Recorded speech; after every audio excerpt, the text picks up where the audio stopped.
a brand new week, and this is Business Morning. Good morning, and thank you for joining us. I'm Chimezie Obi Iwagu. Well, the Monetary Policy Committee of the Central Bank of Nigeria begins the 265th rate-setting meeting today in Abuja. The two-day meeting is the first in 2019.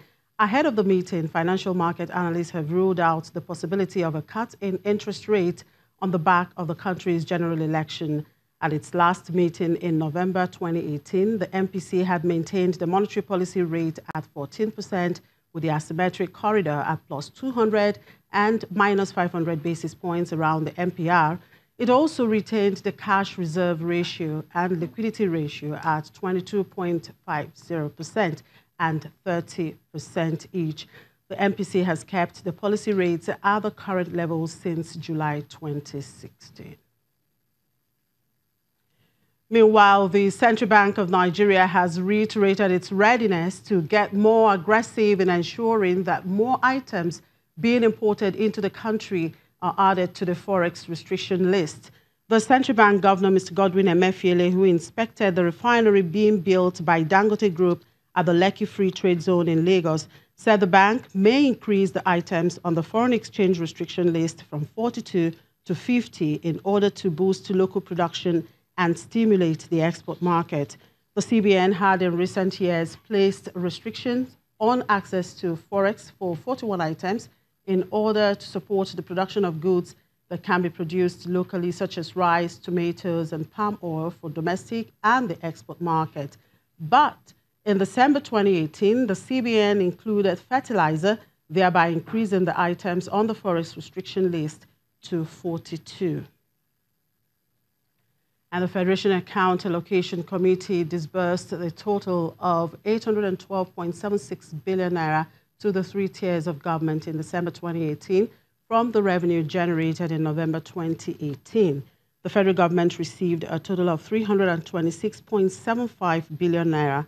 States received 203.21 billion naira, while local governments received 153.53 billion naira. The sum of 57.09 billion naira was shared among the oil-producing states as 13% derivation fund. The amount disbursed comprised of 649.63 billion naira from the statutory account, 92.08 billion naira from value-added tax, 1.05 billion naira exchange gain allocation, and the distribution of 70 billion naira from the Forex Equalization Fund.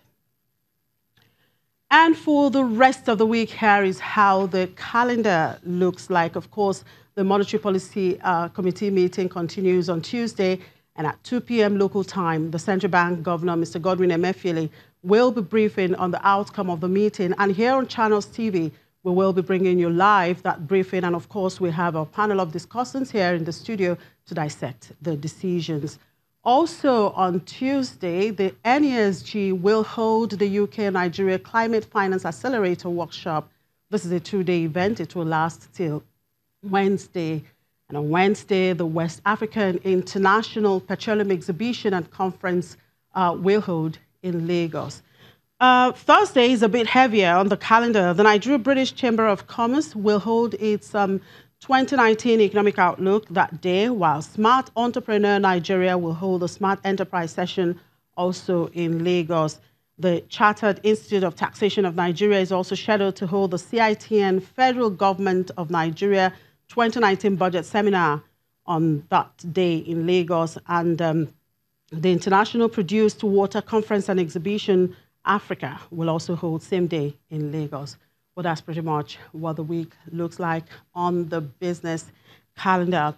And now let's take a peep into the markets and see how the markets performed last week. It was a jolly good ride for the Nigerian equities market as gains were recorded in all trading sessions of the week. Let's get all the details from Temple Ashaju. Hello, Temple. Good morning. It's a brand new week. Let's hope the equities market continues with that jolly ride seen last week. I love that phrase you're using, Chimeze. It was a jolly ride. Yes, it was a jolly ride, but how did we have that ride is where the question is. Of course, we got a lot of foreign investors returning to the market last week for reasons that we are yet to know. I know a couple of people have been able to fathom what was actually responsible for that, but on our own part here, we're yet to know the reasons for that. We'll find out sometimes as the trading commences today. But basically, we know that last week, all share index returned to the 31,000 psychological line, having crossed the 30,000 psychological line all the way from 29,000 just this last week. Market was up some 3.94%, and we saw equity capitalization adding some huge billions to its current status, and now it's at 11.56 trillion naira. And if you look at the month to date has now reduced. That's the losses in terms of month to date performance is now reduced to 1.35%. And that's something really, really remarkable. Let's look at the activity level for last week alone. You've got volume, 1.27 billion units of shares traded alone on the floor of the Nigerian Stock Exchange, whether remotely or basically.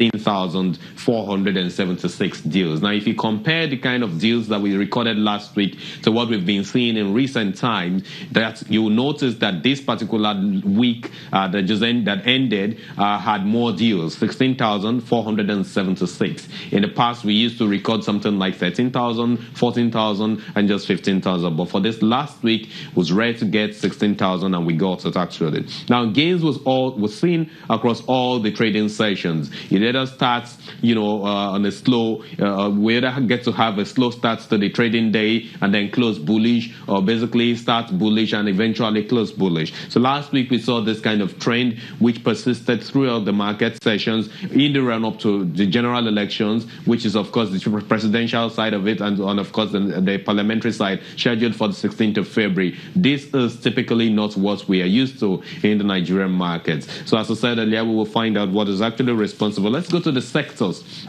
In terms of the sectoral performances, we got the banking segment alone was the only sector that declined. It was down some 1.04%. Of course, that particular segment is diluted already, has a lot of people last week, a lot of investors last week and traders trying to quickly sell down to buy into the consumer goods segment and, of course, the industrial good names. And, of course, another portion which is very, very attractive now is the insurance segment of the market, given the capital raising exercise and, of course, portfolio rebalancing that we're seeing on that side of the market. The banking names, a lot of them were really down, except for a few of the tier 2 or mid-tier names in the sector, and that was how the banking subsector was weighed down yesterday. In terms of the last week, consumer goods segment was up last week, 2.72%. We saw Nestle contributing massively to that, rising some 3.49%, and of course Nigerian breweries, which has in recent times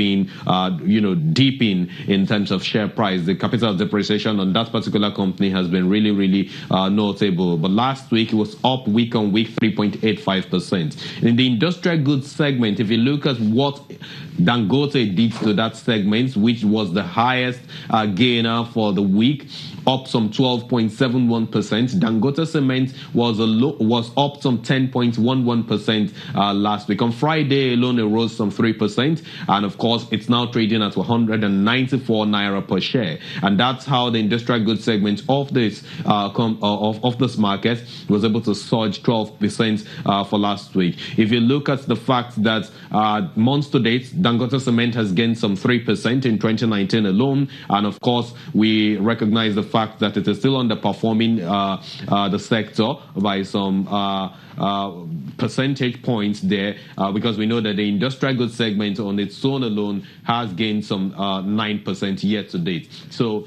if this kind of trend persists on Dangote Cement for this week, on the renewed kind of sentiment that we've seen on the part of offshore investors and of course some domestic investors, then it should be able to outperform the industrial goods sector going forward. Dangote was not the only company that actually contributed contributed to the gains in the sector. You've got CNN, you also have WAPCO and a couple of other firms, especially the cement names that are tradable on that particular platform. The insurance segment of the market up last week, 5.51%. And if you look at the performance of NEM Insurance, was really positive, drove the gains in this sector. If you look at Sovereign Trust Insurance as well, it was also positive and was able to push up this sector, and a couple of other names that you have